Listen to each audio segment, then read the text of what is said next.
that is the messiest thing that we do as youth pastors is relationships. I'm like, you have 28-year-olds who are living at home with their parents because they haven't figured out what they want to do with their life yet. You know what I mean? It's like an 18-year-old and a 28-year-old having the same life experience, which is not ever happened before. This conversation did not go where I expected. I had a whole plan on talking about spiritual maturity, and me and my guests ended up talking about dating and relationships and all kinds of stuff. So I think you're really going to enjoy it. Maybe not.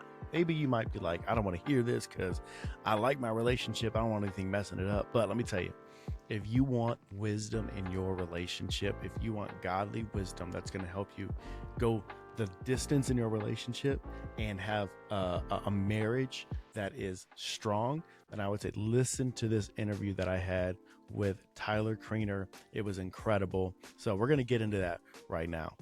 We try to not let go of like basically the idea that there are young adults who are acting as teenagers in the same way that like 30, 40 years ago, what an 18-year-old is now is not the same thing as an 18-year-old back then. Just in just, not even just in like, oh, this generation sucks or anything like that. Not in that vibe. More just like college has just changed the game. People aren't getting married as early. People aren't getting started with a family as early. So there's an extension of adolescence. So we're capturing that by keeping them in our ministry. So our ministry is a youth and young adult ministry. So on Wednesdays, we call it We Are One. And we do youth and young adults together. Everyone's together. And then on Sundays, we build out what's called Trifecta, which is what I'm over. It's essentially we run two youth ministries at the same time in series and in like discipleship methodology. So we build Wednesdays, everyone together, it's We Are One. And then on Sundays, we would split off high school, middle school, young adults, and they run like series that we do on deeper discipleship. We do on like Bible reading. We do on, like we just did one that I made called The Voices in My Head. It's on discernment, which is like super important for that age. Because like, especially in a Pentecostal sphere where you have a lot of people who say like, yeah, God told me this. It's like, okay, what does that mean? Are we being honest? Are we being genuine? I think there's a lot of genuine players, but we're not necessarily being true to maybe what God is actually saying. And we're listening to other voices and calling those voices God. Or we're too afraid to practice the art of trying to hear the Lord because we've gotten it wrong.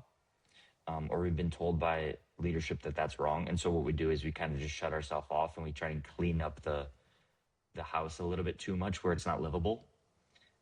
We like sweep the house totally clean and we don't allow the Holy Spirit to come in. And then, Luke 11, that's when more bad players try and come in and take it. So that's kind of like, I don't want to get so reformed in our theology, not reformed, but like, like the reformed bros. I don't want to get so reformed that it's like, yeah, God doesn't speak anymore. Like he's done. Yeah. Like I'm not going to quench the spirit. I'm going to allow God to be messy. Or I'm going to allow us to be messy in our genuine pursuit of hearing the Lord. So anyway, so I'm ranting, but we just did a series on that. So that's like diving deeper. We build out discipleship curriculums for that. And then I'm over our two major encounters, which is We Were in Conference and Collision, which is our summer camp. Because we put on our own summer camp. Nice. We don't do any we're AG technically, but we don't do any district summer camps. Not that we got a problem with it. It's just like they can't house young adults. So we do our own because we don't separate young adults.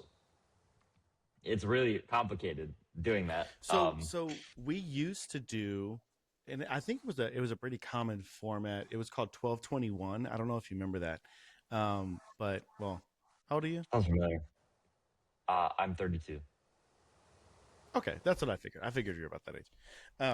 Yeah. So it was 12. Actually, I thought you were younger. I'm not gonna lie, but it was called 1221. So it was 12 years old to 21 years old, and a lot of youth ministries were kind of running that way. And then we broke off to normal middle school, high school that things are usually now. But we actually, with our young adults, we went a different direction, and as opposed to keeping our young adults in there longer. We extended the age of our young adults to older because of Yeah. that same exact reason, though. I'm like, you have 28-year-olds who are living at home with their parents because they haven't figured out what they want to do with their life yet. You know what I mean? It's Yeah. like an 18-year-old and a 28-year-old having the same life experience, which is Yeah. not ever happened before. Yeah. Usually our cutoff is like 25. We do like a slight gradient. So like we'll have Mm-hmm. 26-year-olds, 27-year-olds. It just depends on the stage of life. For the most part, it's marriage. Once you're married, then it's time to go off. You're building a family. You're at a different stage, and that's okay. But um, marriage is usually that cutoff point. Now there are single people who like you said, they're operating literally like they're 19. Not that they're necessarily like problematic, but they're still in that phase. It's less about age and more about stage. And so we're trying to not just like throw them to the wolves in that stage. It's just a lonely, lonely place for these young adults. And so we're trying to be there for them. So I specifically teach with middle school our curriculum, but I build the curriculum for everything else. And so Okay. I like pastor those students, and then we have college. We have a ministry school. I'm the I'm the dean or whatever of the ministry school, and so all that to say is I just want to serve the church. I guess I don't know the Yeah, you know how it is. Like I you never do. do one I do. thing. How long you been in ministry? 11 Like full-time years ministry like that? on staff. 5 years? 11 years. 11 11 years it years. would be. 11 years. Yeah, 11 Okay. years. Nice.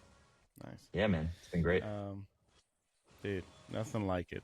I Nothing look like up it. top and see we're recording already. Did we start? Yeah, Is that official? I just put it on there. I'll adjust Okay, okay, what we keep, don't okay. keep. um, but I sometimes good conversation just comes out of this, and so I never want to miss it when it happens. Yeah, yeah, it's all Um, good. um, thinking about the whole, I know this wasn't in there, but like, what do you think is keeping that? Uh, I know I think that the the term is failure to launch kind of a concept, but where they get to adult age, but they don't actually take off. What do you see is causing a lot of that? Um,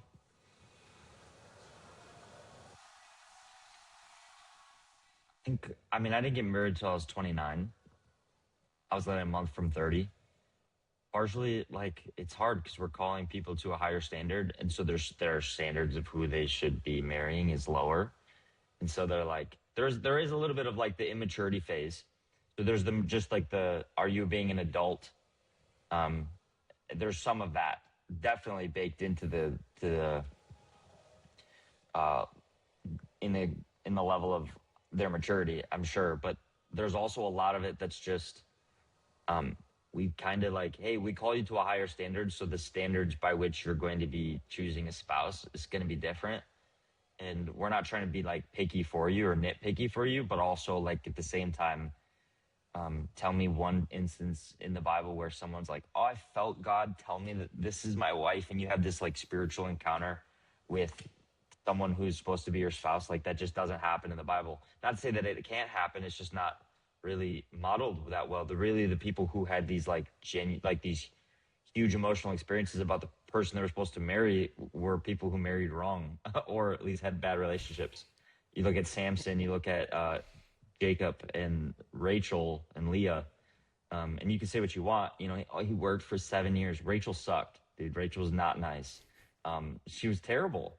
She was hiding idols and this, it was problematic in her family. So, like, really, the only time that I can think of in the way that God has like given someone like a mandate for marriage is Jose and Gomer, where Yeah, he's that's a like, "Hey, tough one. specifically, this is who your wife is." And everyone's like, "Oh my gosh, I just want the Lord just to tell me." No, I'm not trying to take God out of the picture. What I want to do is capture for us as Christians, our first and foremost call is the call of God upon our lives. You see these great spiritual encounters that people have based upon their call, based upon the thing that God is asking them to do, and marriage is a part of that. Building the family is a part of that, but the first and foremost thing should be my capturing what God is asking me to do, who I'm supposed to be, how I'm supposed to serve the church, how I'm supposed to build His kingdom. And the marital question is a question of wisdom. And so, partially we're asking people to a higher standard. Like, hey, you should not just be marrying Joe Schmo straight off the street, who you don't know, who's just going to be like degrading your spiritual walk. We're not like trying to mandate who people are marrying, but like I was reading in the Didache. If any of your audience doesn't know it, it's the like first century catechism, essentially, like first or second century. And one of the things is that they want you to approve all marriages through the bishop, which is really interesting because we don't do that in the modern church. We're like, oh, relationships. No, we don't stay away. We stay away from that. That is the messiest thing that we do as youth pastors is relationships, because those are the things in which the flesh is so loud, and the flesh is speaking so loud because everything in their body at that time is just going, have babies, have babies, have babies. You know what I mean? Their body Yeah. is built to do that at that time. They're hitting that stage, which is really great. But when you have that flesh screaming so loud for the first time, these young kids, 16, 17, even like 25, they're going, holy smokes, this must be God because I feel it so much different than I used to feel it. Well, of course you do. You're growing. But we also have to be honest with going, as Christians, we subdue these things of the flesh, and we don't call God what's not God. And that's why we see a lot of, and the idea of divorce when you're younger is just like, it doesn't happen. And then as you get older, you realize, oh, this happens to so many people. And so we just tell people, be careful. And we don't like mandate people like, oh, you're not allowed to date, you're not allowed to marry or anything like that. But what we do is we go, you better be careful with stepping into a relationship, uh, because that will be one of the definitive factors of your fall if you're not careful. The first and foremost call you have is the call to Christ. And when you build that, when you become one flesh with your spouse. You don't become one flesh with the Lord, you become one spirit with God. So if Mm-hmm. the spirit man is the man by which we're supposed to um, live our lives, meaning like we what is it? Where is it? I can't remember where it's at. Where he says something like, uh, the word says like physical fitness is good to some degree, Oh but yeah, yeah, yeah. I'm butchering this. But the best thing is for us to be attuning to our spirit. And so if I'm one spirit with God and I'm one flesh with my wife, that's really important because I'm both spirit and flesh. I can't divorce the two, but I also have to understand that nurturing my spiritual life is the most important thing. The call to God on my life is the thing that I want to have that spiritual encounter for. And if I just have a wisdom encounter, meaning if it just makes sense with who I'm supposed to marry, that's good enough. That's actually good enough, as we Mm-hmm. see modeled in scripture. We don't see these guys going like, yeah, I saw her and she's my wife. Like we just don't see that.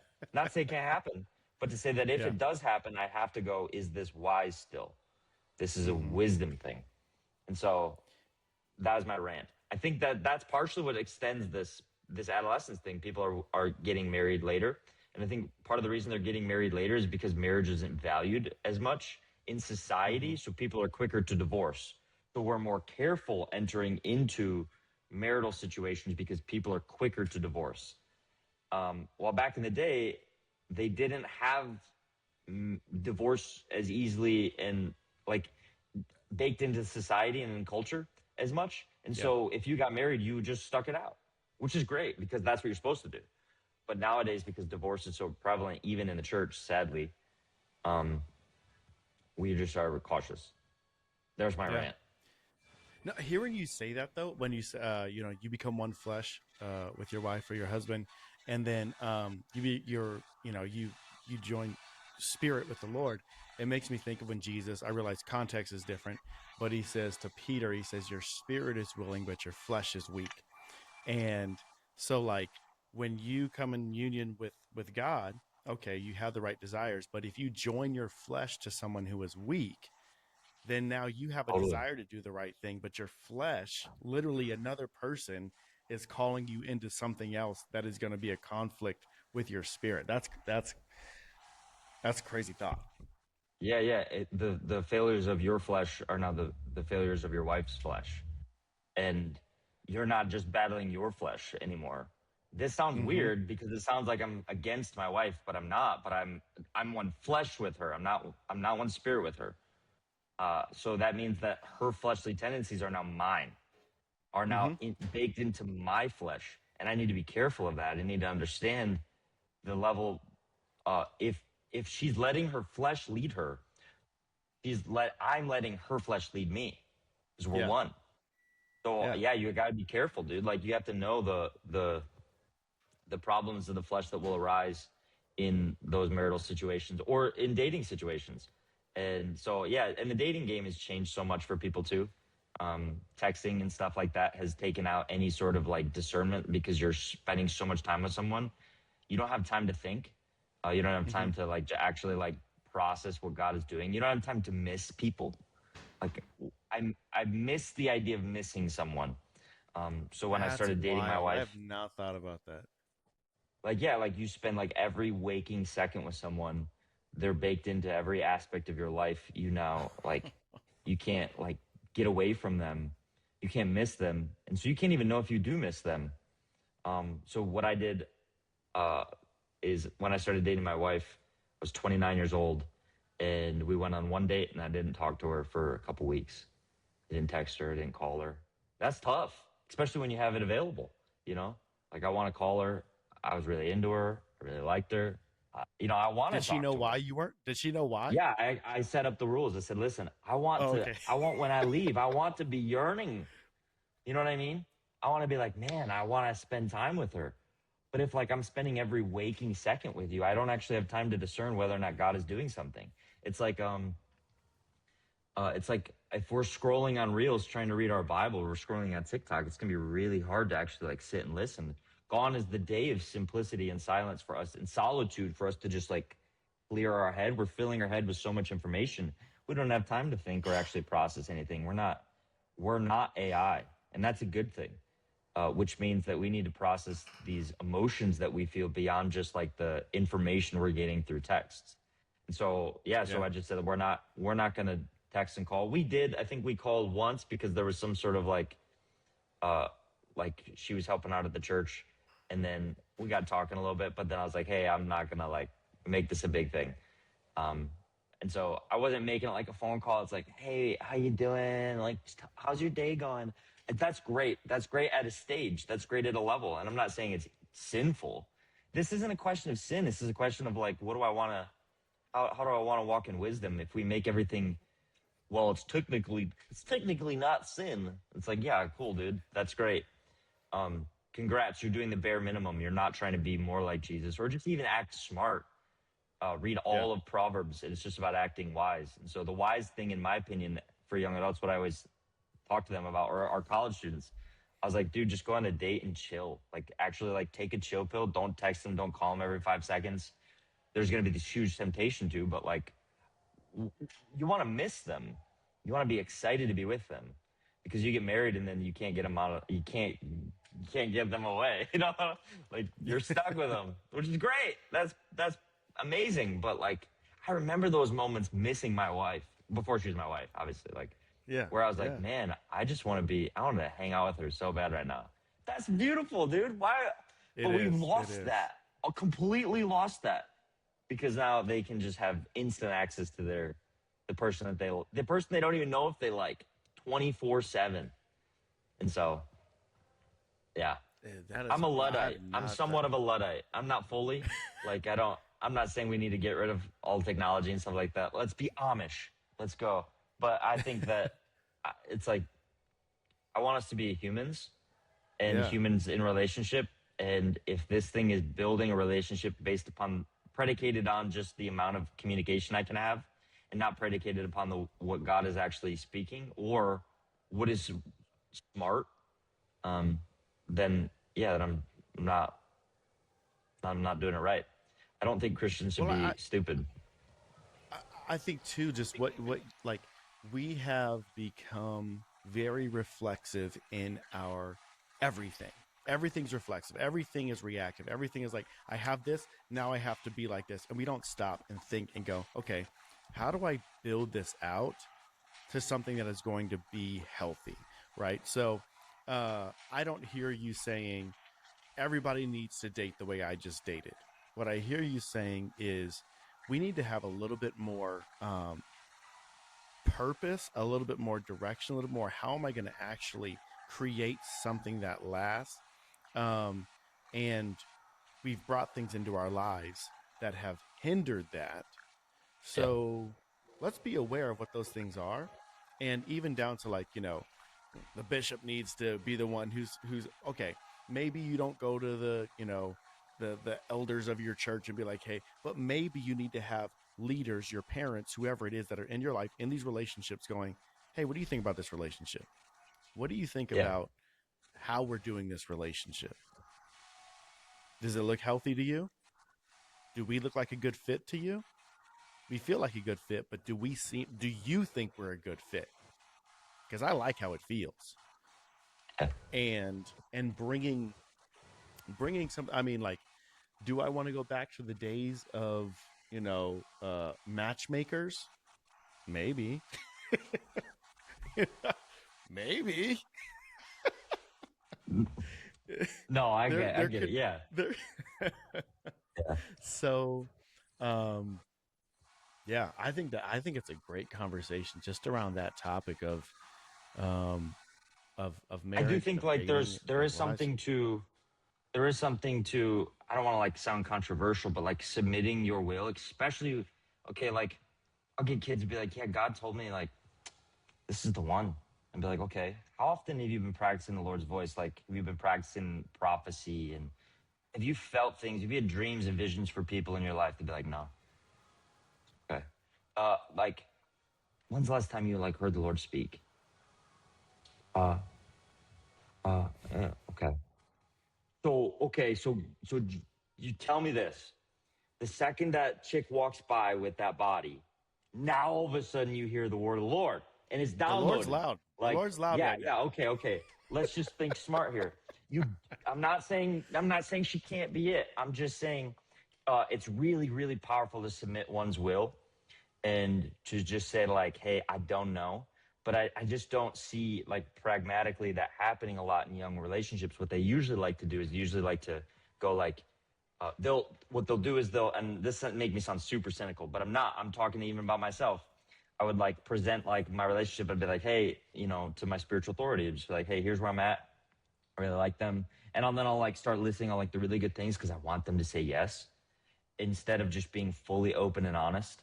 And if you're not honest, you're going to get the same false feedback based upon the information that you're giving them.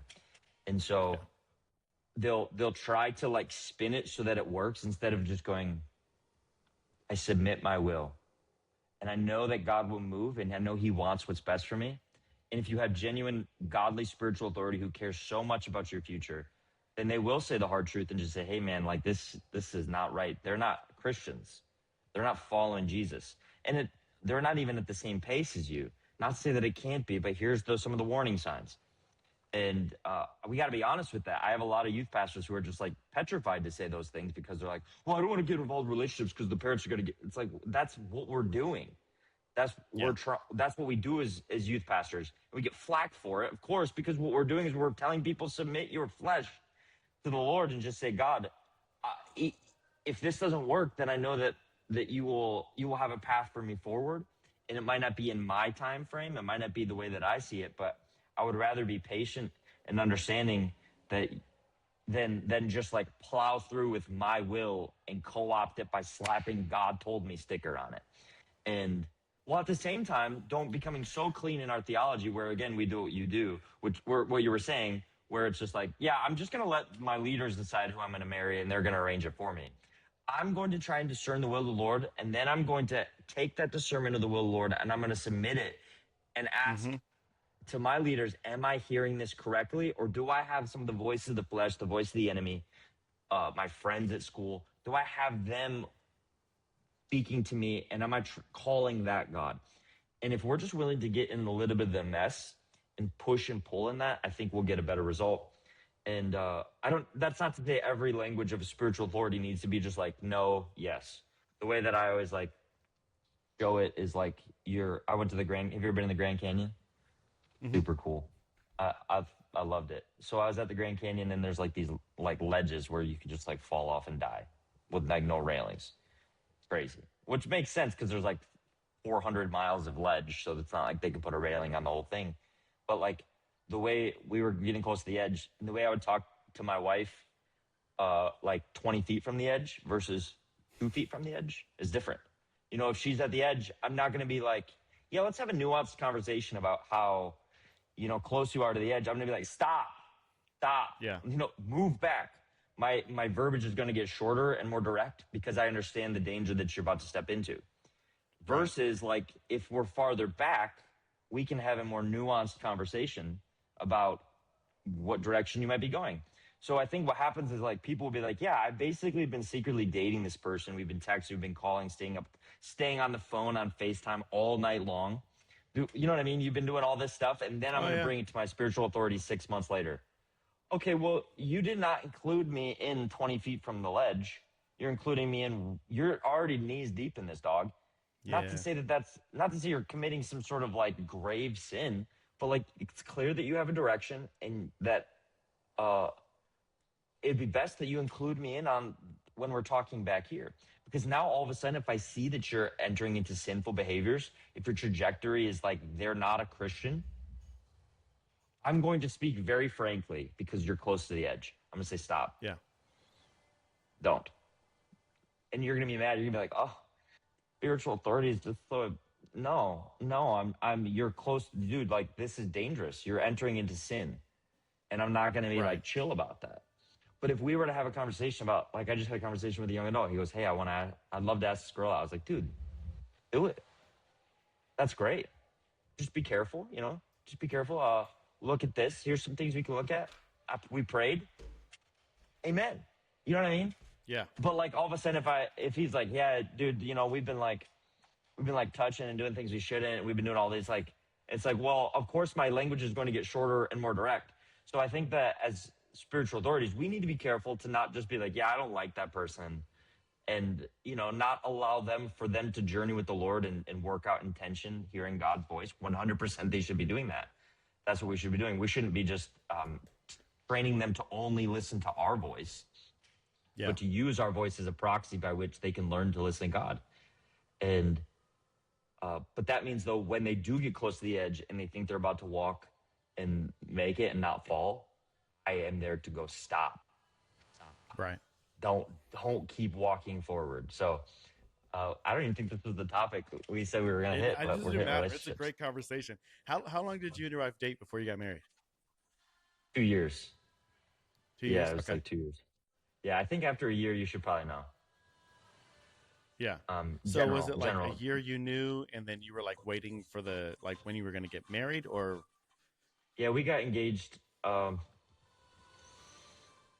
I kept my engagement short, 6 months. I'd rather have a crappy wedding and not sin. Yeah. You know? Like, don't get engaged for 2 years. Like, people get engaged for 2 years is crazy. Do not do that. Dude. You will not sin. You will touch things you should not be touching. Do not get engaged so you can have your perfect wedding venue, or wait too long so you can have your perfect wedding venue. Have a great wedding and a crappy marriage, or have to repent. Like our wedding was not that crazy. We did the ceremony here at the church, and we did the reception at some like janky hall, but it doesn't matter.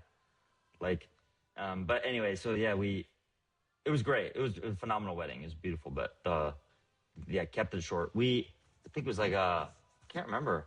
I was taking it slow. We have a little bit of an age gap, me and my wife, 6 years. So I was trying to be conscious of that. I mean, I was a youth pastor, and I didn't want, I mean, I'm shouting it to the world right now. I just didn't want people to like have any idea that there was some sort of like, I don't know, power imbalance or something like that. The goal was to do it in a way that not only was right for us, but also was modeling well for other people. So we went a little slower than I would have if I was just a dude. But I just wanted to be careful with not having the appearance of anything that anyone could use as ammo against me. That's why I can talk freely about it. I was really slow in my approach. I was really conscious of her stage in life. That wanted to make sure that she was cool with our age, my age. I'm an old man, an old dog, So I just was trying to be as gracious to her as well. Like I'm her Boaz is what I was wanting to say. Like I'm her kinsman redeemer. No, I'm just messing.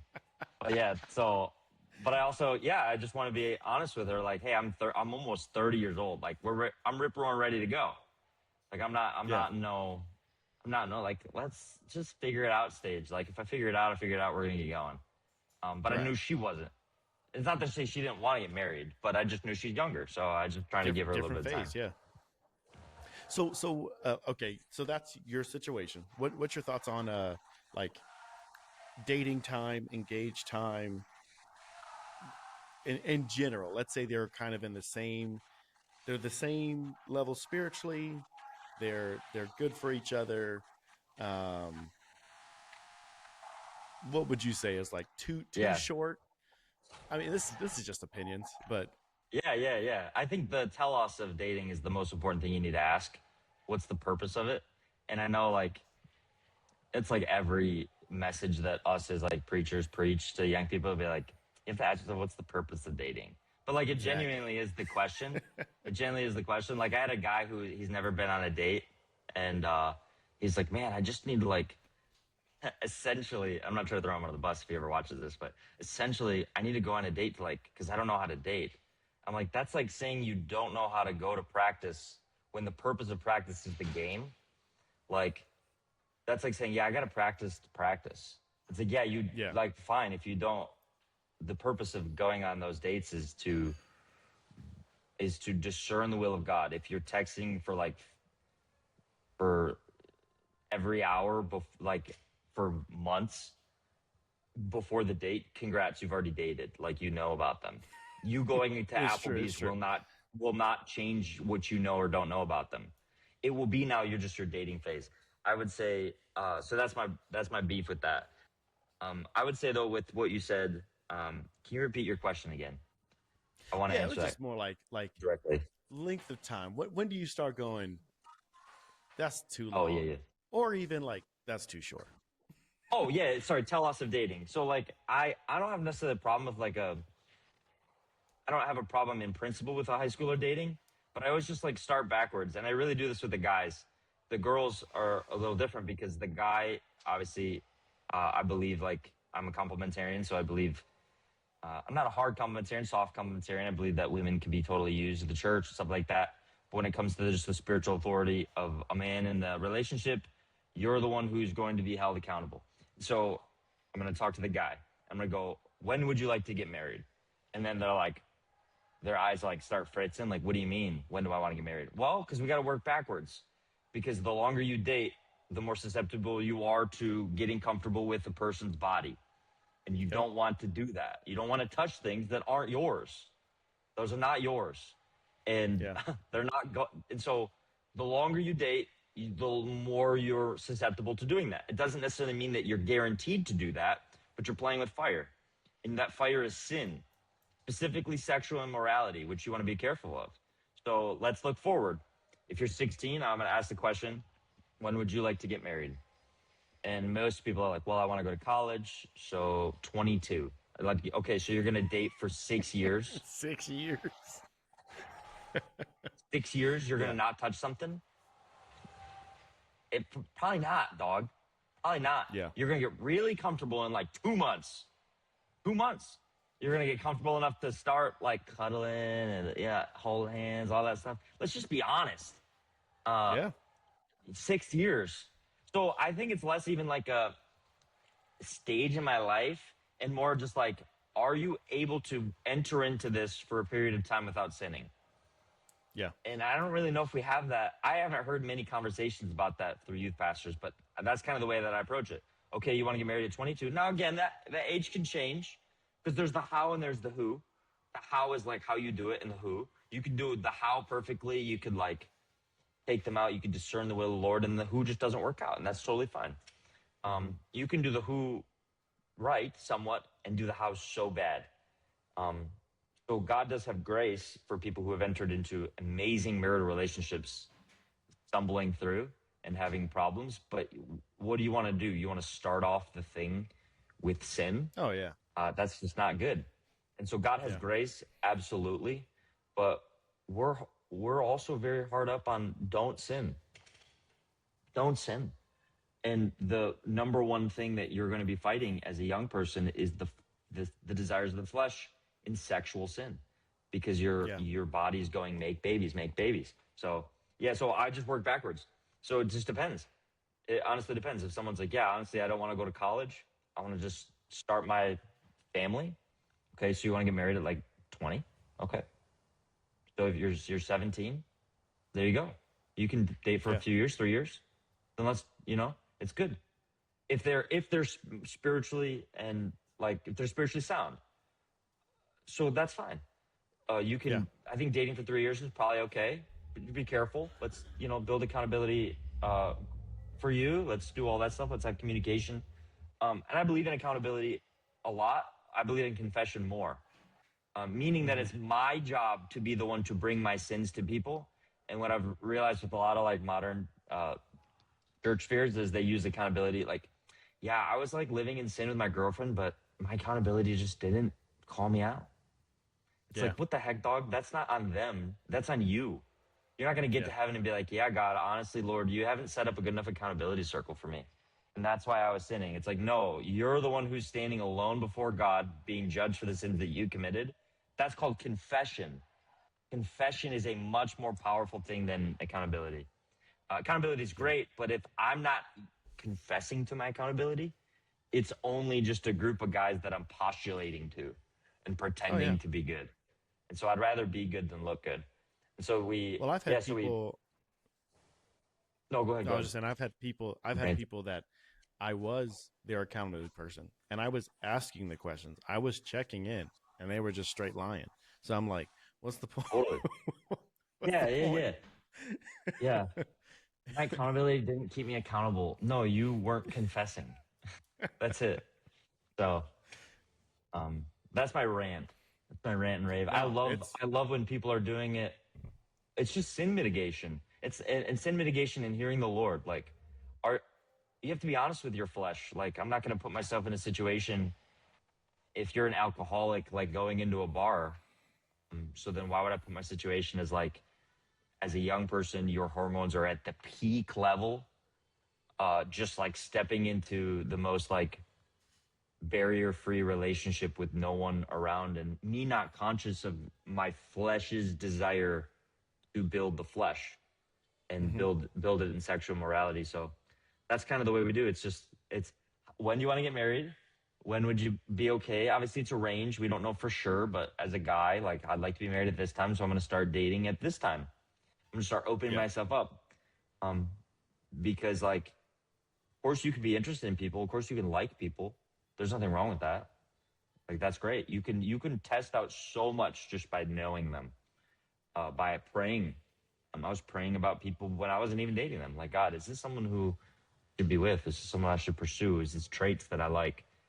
And then by the time you're ready, by the time you're financially stable, by the time you know that you can be building a family, start dating. Ask them out.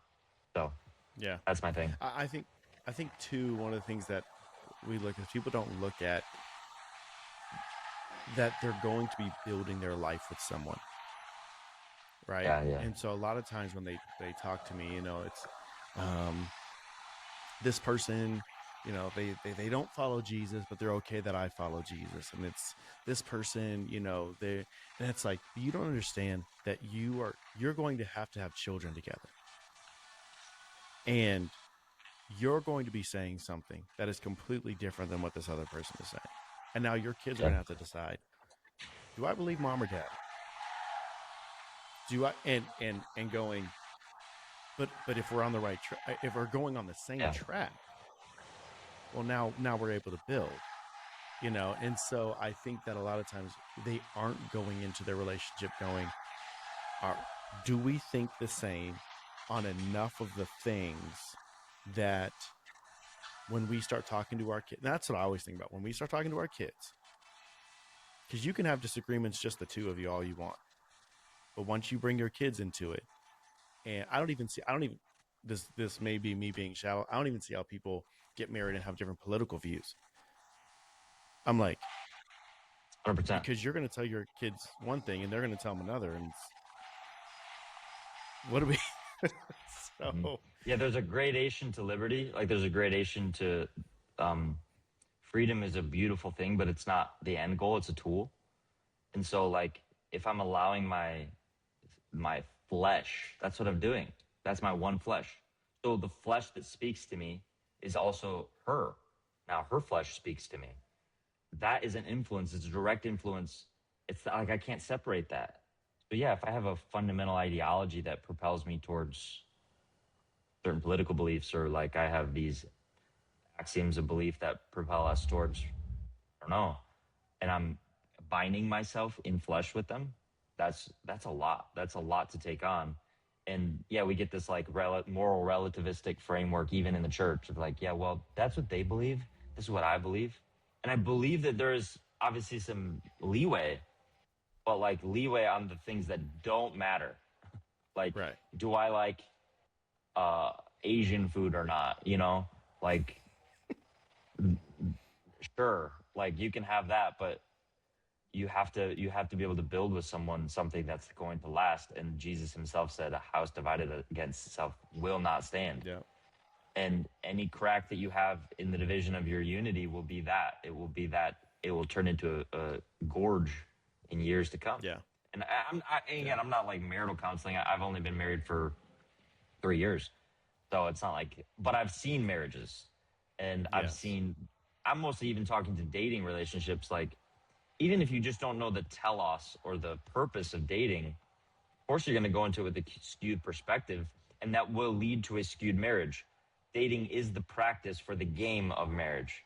So you don't need to practice the practice, you need to practice for that marital relationship. Everything you're doing, yeah. everything you're building is for your future family, like you said, 100%. So just echoing that, I think that's fire. That's fire. Well, yeah, and like the practice, so like during dating, you're going, how do we resolve conflict right now? Because that's going to be a good indicator of how we resolve conflict when we're married. How do we actually enjoy each other's companies right now? Because we're going to have a lot of it when we're married.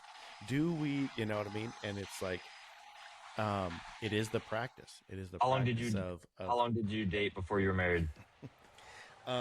6 months we were dating, and 6 months we were engaged. Yeah. Now, um, when I was a teenager, I started what we say talking to this girl when I was 15, and then we got engaged when I was 20, and then broke up, and then a year later met my wife, and it was quick. Um, but yeah, like bad relationship. The Lord was just like break up, and I was like Yeah. okay, and then I'd break up, and I'd be like, is this like an Abraham Isaac thing? Now we can get back together, and it. Yeah. Totally. I did what you said, Lord, and then Yeah. and so messed myself up with that, but yeah, so it was quick, like you're like once we knew, you're like let's do it. So and we were, Right. I was 23, she was 19, um, and I mean, we had our own growing pains from being young and whatnot, but we both were like, we're not getting a divorce. So I would say we're not getting a divorce. We're submitted to our leadership, and we're both willing to submit to what the Lord tells us to do. So when you're wrong and the Lord says, go say sorry, you humble yourself and you go say sorry. When you're Yeah. like, and if you're not willing to do that, then you're going to have issues anyway. So, 100%. Yeah. all right, I'm stress testing that. oh yeah, for sure. For sure.